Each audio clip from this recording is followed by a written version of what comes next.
자, 오늘은 실제로는 순서대로 얘기하면 오가가 되겠지. 구름과 강수에 대해서 할 건데, 구름과 강수 같은 경우는 구름과 강수보다는 수증기에 대해서 많이 얘기를 할 거야.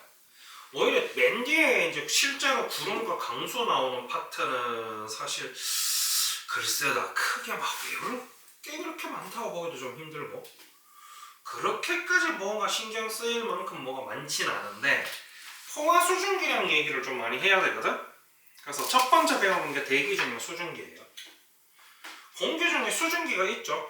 물이 증발해 있는 상태인 거. 수증기가 있는데, 저기 첫 번째 포화 상태와 불포화 상태 뒤에 거 읽어보세요. 일정한 양의 공기가 수증기를 포함하는 데를 한계가 있다. 왜 여름에 막 연달아서 비 오고 장마 시즌이고 이러면 꿉꿉하다 습하다 그러지? 그래. 그럼 빨래가 잘 말라 안 말라? 안 맞았어? 이게 무슨 얘기냐면 공기 중에 이미 수증기가 많은 거야. 그런데 그래도 뭐 빨래가 아예 안 마르진 않거든. 어느 수준까지 도달해 버리면은 더 이상 수증기가 갈 데가 없어지는 상황이 와요. 더 이상 공기 중에 수증기가 못 들어가는 거야. 자리가 없는 거야. 그래서 증발이 아예 안 되는 수준이 오거든. 실제로 우리 실생활에서는 그럴 일이 잘 없긴 한데, 근데 어쨌든 간에 수증기가 더 이상 공기가 수증기를 포함할 수 없는 상태를 우리가 포화 상태라고 합니다. 포화 상태 뒤에 읽어보세요. 어떤 기온에서 일정한 양의 공기가 수증기를 제대로 포함하고 있는 상태. 그러면 반대로 불포화 상태는 더 포함할 수 있는 상태가 되겠죠. 그래서 포화 수증기량 2번. 포화 수증기량이라는 거는 포화 상태 공기 얼마? 1kg의 공기 1kg당 들어있는 수증기량, 그러니까 최대한도로 넣을 수 있는 수증기량이라는 얘기야. 단위는 그램 퍼 킬로그램을 쓰는데, 퍼 뒤에 킬로그램 들어간 이유는 아까 얘기했다시피 공기 1kg당이기 때문에. 그지? 뭐 우리 속도 얘기할 때도 킬로미터 퍼 아워는 1시간당 몇 킬로 간다 이렇게 되잖아. 얘도 마찬가지. 공기 1kg당 몇 g까지 들어갈 수 있다가 되는 거야. 포화 수증기량 변화 요인은 기온이죠, 당연히. 기온이 높을수록 포화 수증기량이 증가합니다.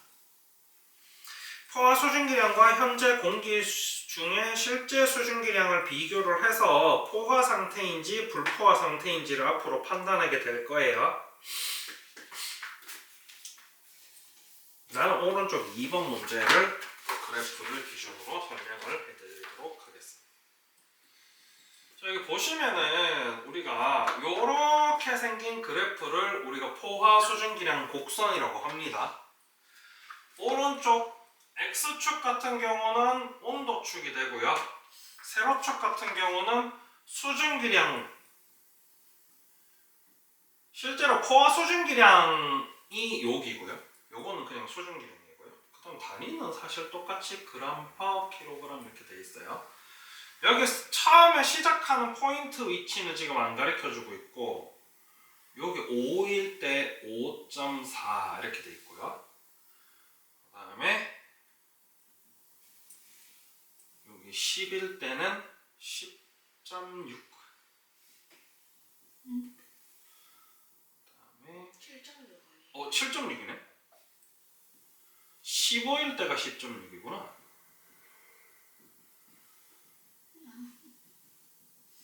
그 다음에 20일 때는 14.7. 뒤에는 뭐 더 안 적을게. 뒤에 더 있긴 한데. 이게 무슨 얘기냐면, 우리가 온도가 5도일 때 공기 1kg에 들어갈 수 있는 최대한 많이 들어갈 수 있는 포화 상태일 때의 수증기량이 5.4란 얘기예요. 요 그래프 기준으로 요 그래프가 포함 수증기량 곡선. 마찬가지 온도 10도씨일 때는 7.6g까지 포함할 수 있겠다. 다 요 포화 수증기랑 곡선입니다. 그래서 이거를 온도 기준으로 이야기하면 이슬점이라는 표현을 할 거거든. 요 밑에 거를 한번 할게요. 이게 무슨 얘기냐면 공기 중에 예를 들어 봅시다. 지금 현재 기온이 15도입니다. 15도씨의 포화 상태의 공기가 있다고 칩시다. 그럼 포화 상태의 공기이기 때문에 공기 1kg당 수증기가 몇 g이 포함되어 있다는 얘기야 지금. 15도씨의 포화 상태니까 10.6g이 실제로 수증기가 들어있다는 얘기겠지. 그런데 그럼 말하자면 요 점인 거야 지금. 네. 그런데 온도가 10도가 돼버렸어. 이 상태 그대로. 근데 10도씨에서는 포화 수증기량이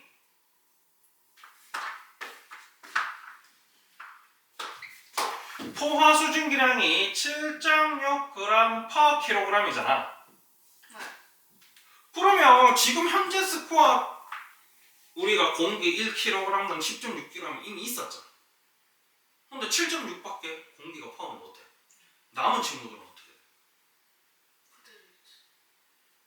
다 액화돼서 물로 바뀌어버려.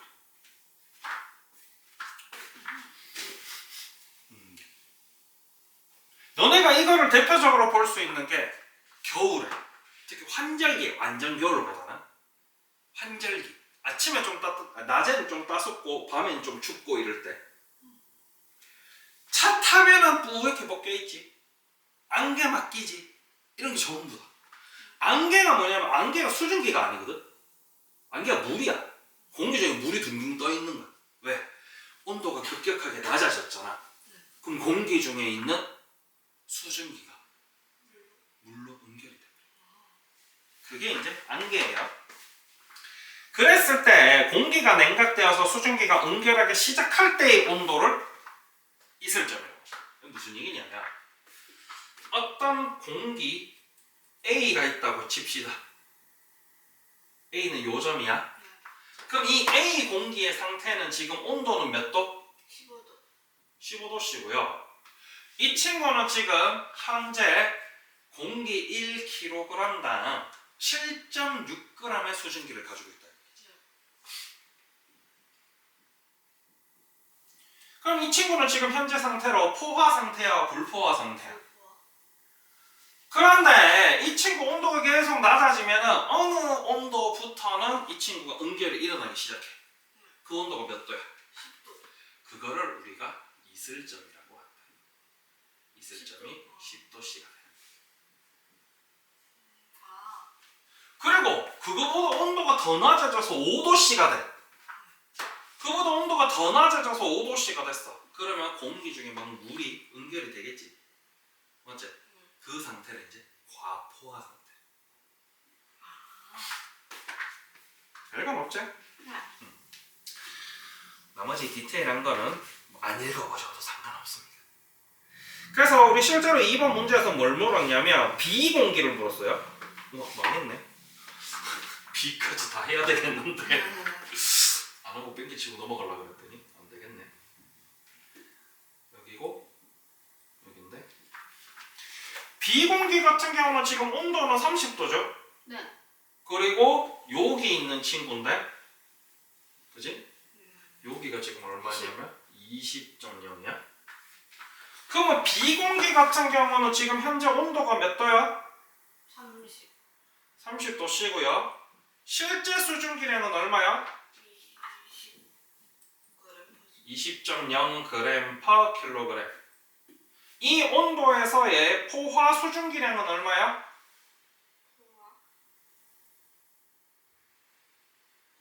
지금 30도죠. 30도에서 포화 수증기량 얼마야?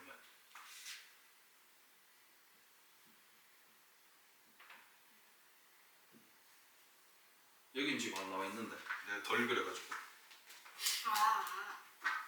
그리고 이 친구 이슬점은 몇 도야? 이슬점은 25도. 이렇게 된다는 얘기야. 알겠지? 그래프를 보시는 방법이 그렇습니다. 아. 그래서 그걸 연이어서 3번 문제도 한번 보잔 말이야. 아. 그럼 실제 수증기량이 가장 적은 공기는 누구야? D. 포화 수증기량이 가장 많은 공기. B. ACD는 실제로 포화 수증기량이 똑같죠? 네. 온도가 똑같기 때문에. 포화 상태의 공기는요? A. 불포화 상태의 공기는? B, C, D. 이슬점이 가장 낮은 공기는? C, D. 땡. 아이고. C는 이슬점이 몇 도야? 아, D구나. C가 20도. D는요? 10도. 옳지. 아. 자, 그 다음에 비공기 4번. 비공기를 포화 상태로 만들 거래요. 아. 기온을 30도씨에서 몇 도씨로 낮추거나 25도. 아, 29도. 아니면 수증기를 몇 도를 공급하거나 7.1g. 그렇지. 어려워요? 아니요. 그럼 네 계산할 건 결국 7.1g 계산하는 게 끝이야. 음. 간단하지? 그래서 선생님이 더하기 빼기만 하면 된다. 뒤에 봅시다. 상대 습도는 이제 좀 계산을 하긴 해야 돼요. 퍼센트.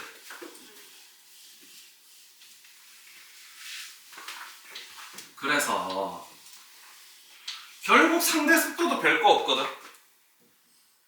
포화 수증기량 분의 현재 수증기량 곱하기 100 하면 몇 프로가 나오겠지? 이게 상대 습도야. 상대 습도도 퍼센트로 계산합니다. 지금 오른쪽 7번 문제 기준으로 설명해 볼게요. 자, 역시나 그래프 이렇게 생겼네요. 5, 10, 15, 20, 25. 미리 체크를 해놔야 돼. 안 그러면 또 이상하게 돼가지고. 5, 10, 15, 20, 25. 그 다음에 5.4, 10.6. 10.6, 14.7, 20.0. 10은 안 나와 있네.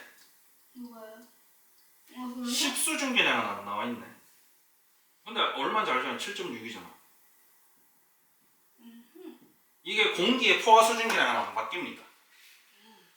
정해져 있는 거라 가지고 그래프 보면 저기 다 똑같을 거야 계속. 요것도 이제 정해져 있어. 뭐 몇 기압일 때의 포화 수증기량 이렇게 정해져 있거든. 이게 지금 문제에는 안 나와 있는데 요 포화 수증기량 기준이 아마 1기압일 때 기준일 거야. 아마. 이 기압이 바뀌면 또 조금 바뀌거든. 저희 아까 보고 다 얘기하는 거예요. 거의 대부분 여기 나오는 건 다 1기압 기준. 근데 기압에 따라서 그렇게 많이 안 바뀌어. 왜냐면 네 아까 얘기할 때 포화 수증기량은 온도에 영향을 받는다 했잖아. 네. 기압 얘기는 없었잖아. 그래서 기압이 바뀌어도 진짜 조금 바뀌거든. 그래서 너네한테는 얘기 안 하는 거지. 자, 15도씨에서 포화 상태인 친구가 지금 현재 B고요. 네. A는 여기가 A고 여기가 C. 자, 뭐 예를 들어서 A 공기의 상대 습도를 구해보겠다. 그럼 A 공기 같은 경우는 포화 수증기량이 얼마예요? 20. 현재 수증기량은? 14.7. 하면은 상대 습도야.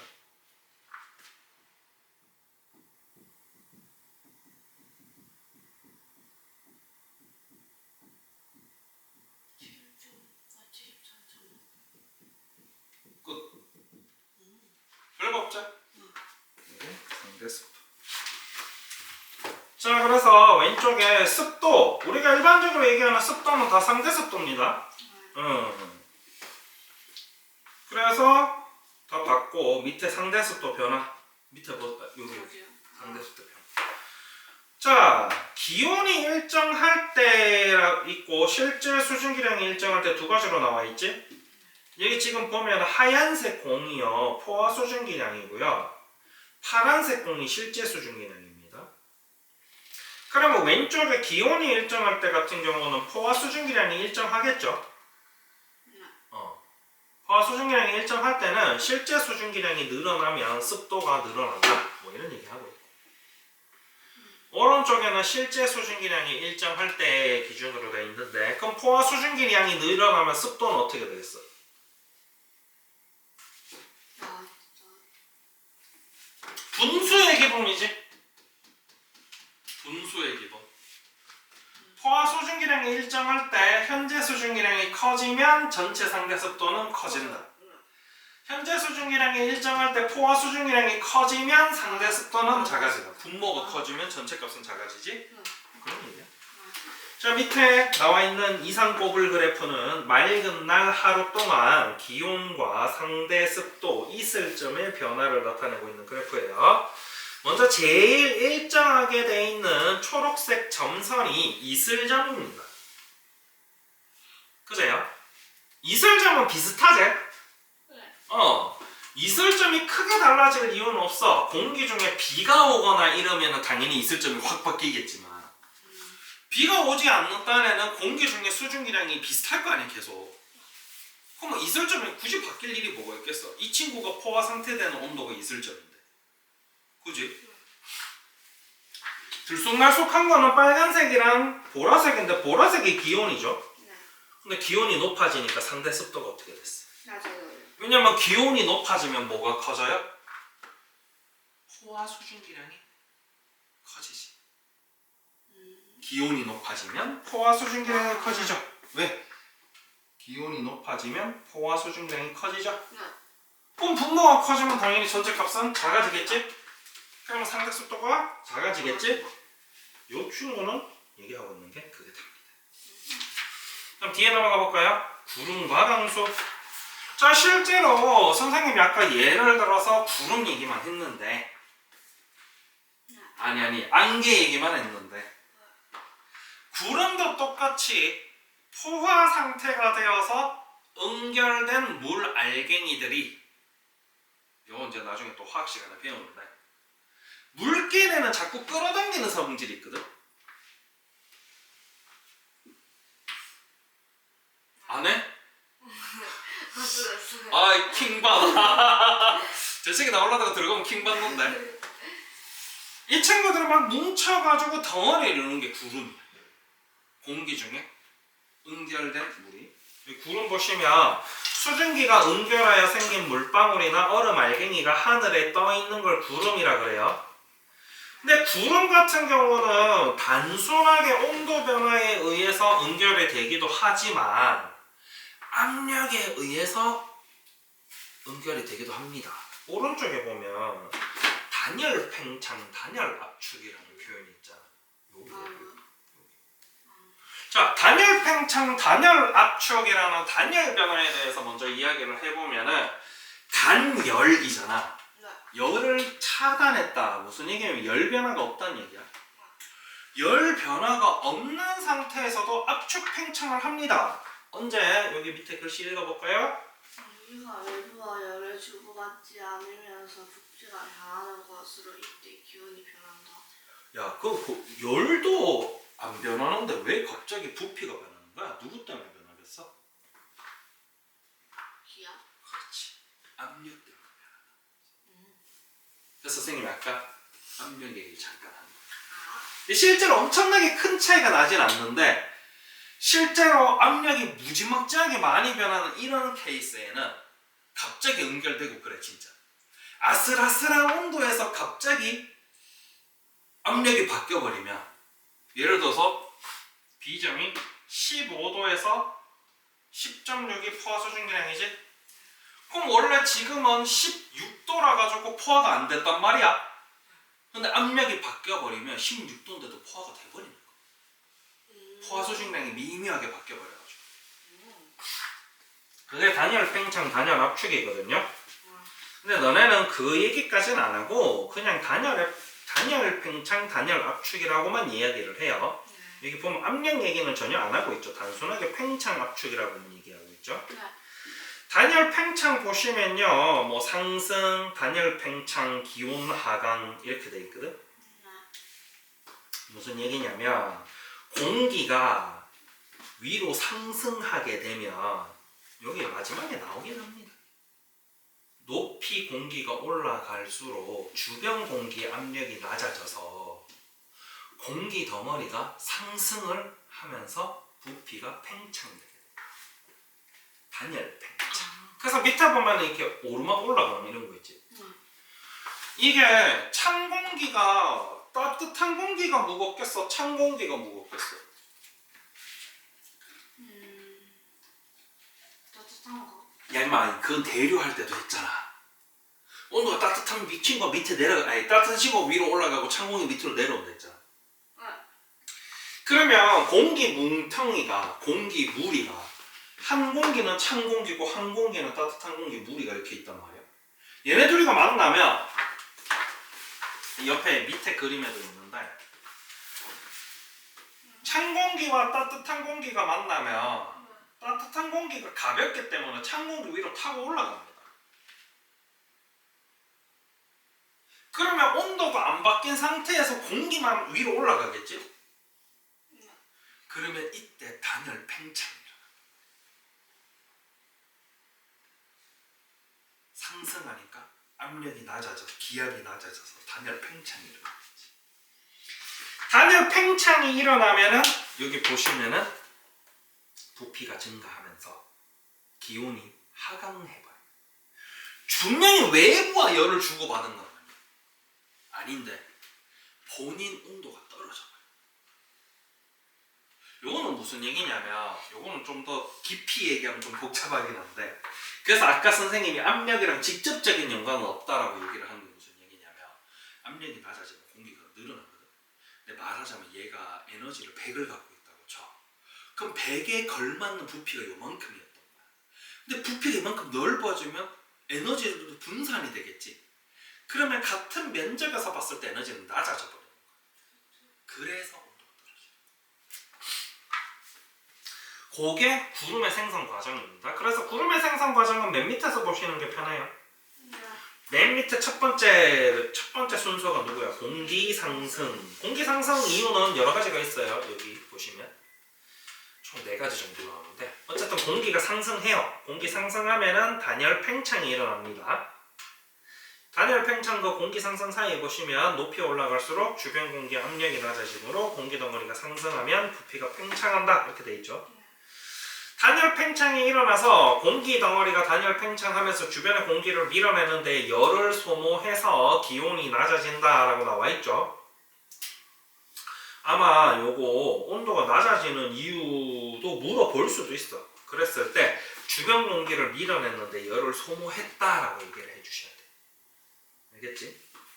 그래서 어쨌든 열을 소모했으니까 기온이 낮아져서 기온 하강이 일어났지. 그지? 그러면 온도가 이렇게 쭉 낮아져 버렸으니까 포화 지점에 도달하겠지. 그 포화 지점을 뭐라 부른다고? 포화되는 온도를? 이슬점이라 했잖아. 그래서 그 다음 단계가 이슬점 도달이지. 이슬점에 도달해버리면 공기 덩어리가 응결하기 시작하겠지. 그래서 구름이 생성이 됩니다. 순서는 공기 상승, 단열 팽창, 기온 하강, 이슬점 도달, 수증기 응결, 구름 생성. 손으로 일어납니다. 자, 공기가 어쨌든 상승을 해야지 구름이 생겨. 그러니까 구름이 낮은 데서 응결되면 우리가 뭐라 불러? 안개라 부르잖아. 그리고 상승해서 안개는 실질적으로 아침 저녁 기온 차에 의해서 생기는 거지. 얘는 단열 팽창이 아니란 말이야. 온도 변화에 의해서 생기는 거지. 근데 구름은 하늘 위에 떠 있지? 걔네는 공기가 상승해서 단열 팽창으로 생기기 때문에 하늘 위에 떠 있습니다. 그래서 구름이랑 안개랑 원리는 달라요. 생기는 어쨌든 구름은 생성되려면은 공기가 상승해야 돼. 공기 상승하는 원인이 총 4가지가 나와 있죠. 첫 번째는 지표면의 일부가 가열돼 있어. 여기가 따뜻해. 주위보다. 우리 왜 해류와 해풍, 육풍 할 때도 배우거든. 낮에는 땅이 뜨뜻해요. 바다가 뜨뜻해요. 땅이 따뜻하지. 그럼 땅 쪽에 있는 공기는 가열이 돼서 올라간다. 요게 첫 번째. 두 번째는 이동하는 공기가 산 타고 올라가는 거. 세 번째는 아까 얘기했던 따뜻한 공기가 찬 공기 타고 올라가는 거. 네 번째는 기압. 공기가 이쪽으로 왔어. 근데 이쪽에 무슨 사유에 의해서 위에 기압이 좀 낮았어, 주위보다. 그럼 그 부분 상승하겠지. 우리가 기압으로 볼 수 있는 구름 중에 대표적인 게 태풍. 태풍은 주위보다, 또 태풍 나중에 태풍 시정 돼가지고 뉴스 하면 한번 보세요. 거기 보면 헥토파스칼이라는 표현을 쓰거든. 뭐냐면 기압의 단위거든. 그러면 태풍의 중심은 기압이 주위보다 엄청나게 낮습니다. 그래서 그 부분에 올라가서 공기가 생겨서 구름이 엄청 많아져가지고 비가 엄청 많이 오고. 자, 그 다음 밑에 거는 외우셔야 돼요. 구름의 모양은. 구름의 모양은 크게 두 가지로 나뉩니다. 적운형이랑 승운형. 적운형은요, 아까 얘기했던 공기 상승되는 지역에 많이 생기는 구름이고요. 그러다 보니까 아래 위로 깁니다. 그래서 공기가 상승이 강할 때 생성되겠지. 그리고 당연히 구름이 아래 위로 이렇게 두껍게 쌓여 있으니까 공기들이 무거워서 자꾸 떨어지려고 그러겠지.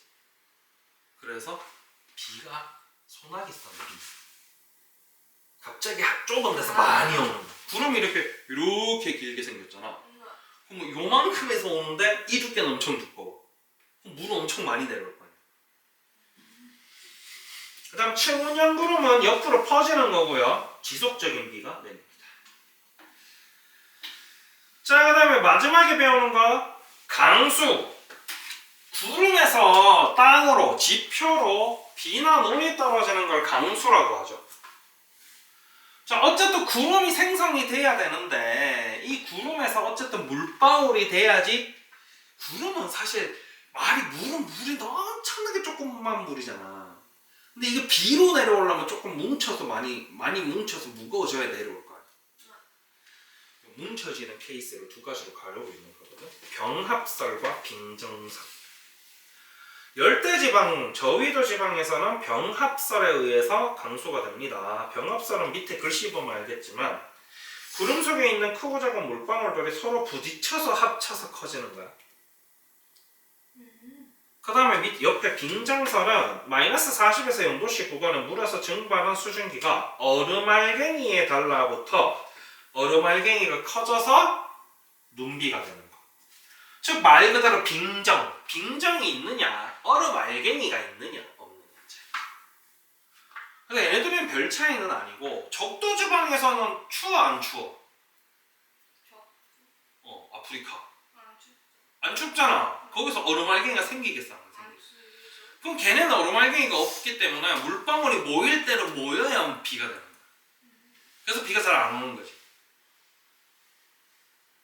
그런데 위쪽 지방에서는 얼음알갱이가 있을 거 아니야. 네. 그래서 조금만 물이 달라붙어도 떨어져. 그게 적도에서 비가 잘 안 오는 이유. 그래요. 이 정도로 구성이 되어 있습니다. 그리고 뭐 디테일한 거는 또 문제로 풀어봐야 알겠죠. 뭔 말인지.